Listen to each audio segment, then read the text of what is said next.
Hey lad, welcome to my channel, yeah, you know what I mean? I'm going to make a little quick video.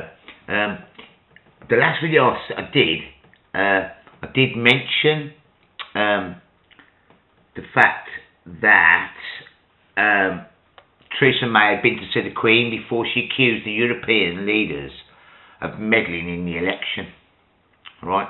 And I said, oh, the Queen's for up to that, the Crown's for up to that. Well, anyway, I've had the Labour round the door yesterday, sorry. And their candidate's knocking on the door, not the actual candidate. The candidate is Pret Gill, yeah, and she's standing up for Edgbaston, Northfield, Bartley Green, you know, South Birmingham areas, right? And I knocked on the door and she asked, are you going to vote for Labour? And I said, well, no, I'll be voting none of the above.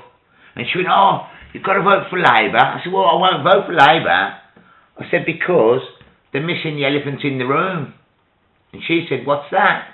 And I said, the central banking system. And she said, but he is talking about that, right? And she said, he's talking about an investment bank, having an investment bank so she can invest in public services, blah, blah. I said, yeah, but that's not actually getting rid of the central banking system and telling them where to go with all this debt that we don't owe anything anymore, really, we don't.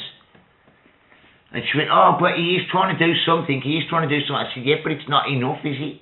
It's not enough to talk about that. And I said, anyway, why are we calling it all a democracy, right, when in the true fact, with royal assent on everything that goes through Parliament, it gets royal assent. I said, why aren't we talking about royal assent and the Crown imposing everything on everybody like that? So it's not a democracy at all. And I said, why aren't we talking about that? And I explained to her that I was backing Corbyn, or thought about joining the Labour Party for a moment, in my madness, right? But then because he was anti-royal, anti-war, everything, and he had to go to a thing called the Privy Council meeting, which is a private meeting between the Queen, or the royals, or the private group of individuals that is the Crown, right? Anyway, to go and see the Queen, the Privy Council. Why are we having a Privy Council meeting? Why does it have to be private from the citizens of this country what the Queen talks to our politicians about? Why can't we know? What has she got to hide? Anyway, the fact of the matter is, he wasn't going to go. But he was told he had to go. It was part of his job. So he went, and he never spoke about the central banking system after that. And I said that to her. And I said, so why aren't we talking about royal assent? And she said, shh, we're not allowed to talk about that. That's the Labour politician or canvasser, candidate, or whoever, you know, for the Labour Party, is been told they're not allowed to talk about royal assent and stuff like that. That is ridiculous. It just shows you that they are puppets, all of them, a lot of them, you know, so it doesn't really matter, you know. We might be better off with a Labour government. You get, you know, less flavour of torture than the Conservative flavour of torture. But it's all torture, but it might not be quite so painful with Labour. But anyway, the thing is, they're coming round the doors, and these are some of the issues that she's saying, my pledges to you are, well, like I said, why aren't you talking about pledges about the central banking system, about defaulting on the debt, do you know what I'm saying, about paying people proper wages, about banning the obscenity of the wealth in this country.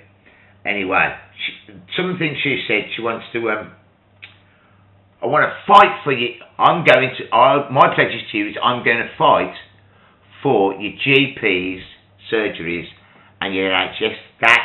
That means nothing to anybody. It doesn't mean anything, right? We don't need more funding. We don't need more fighting.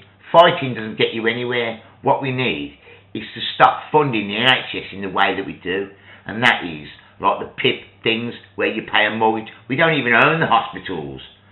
Do you know what I mean? We're mortgaging them. We rent the hospitals off big business and big companies, and we get tied in with their contracts. £120 to change the light bulb, blah, blah, blah, blah, milking the system. We don't want to talk about more funding, because that's more milking of the system, that's more robbing the poor to give it to the rich. This is what I'm saying to you. We want to stop all that. We need to take back in-house our own hospitals, yeah? And so we're not paying rich shareholders and stuff like that for the land that it's sitting on, for the building. They don't even pay for the building. The building doesn't even belong to them. They're just renting it. So that's rubbish. What does that mean exactly? I'm going to fight for the NHS. We've heard it so many times. It's about as groundbreaking as a slug. Right.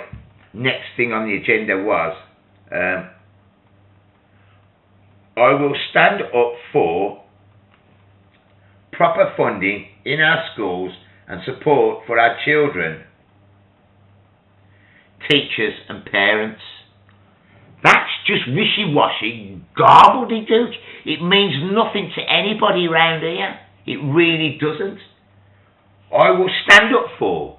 So, okay, so if we vote you, you're going to stand up for. But what are you going to actually do?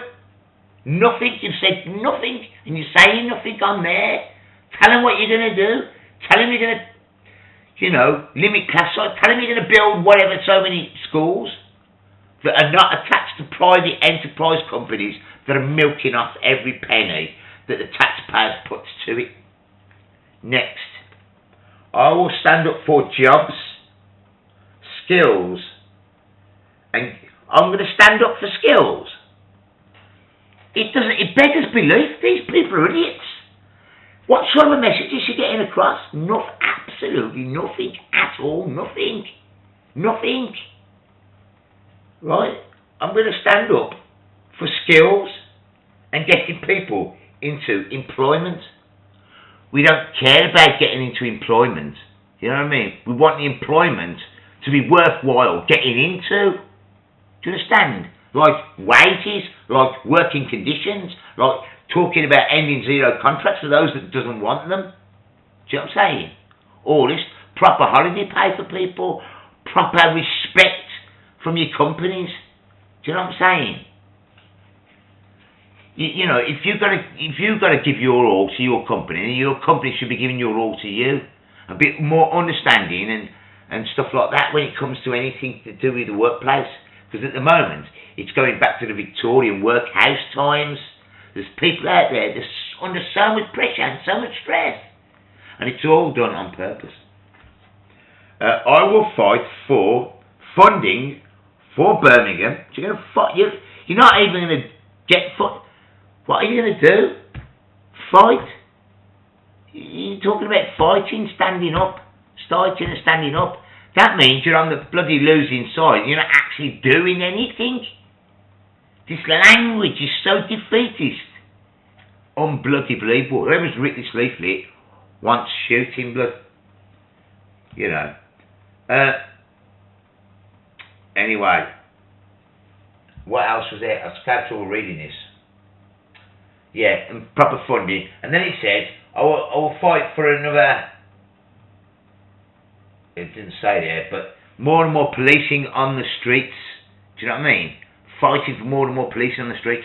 Well, I'm afraid, love, around here, that's not going to get you any votes. Because the thing is, right, things are so bad around here, yeah? And pockets and incomes are so tight that most people break the law in one way or another, whether it's selling an odd packet of dodgy fags or whatever, or DVDs or whatever. Most people at some point do not want to see the police.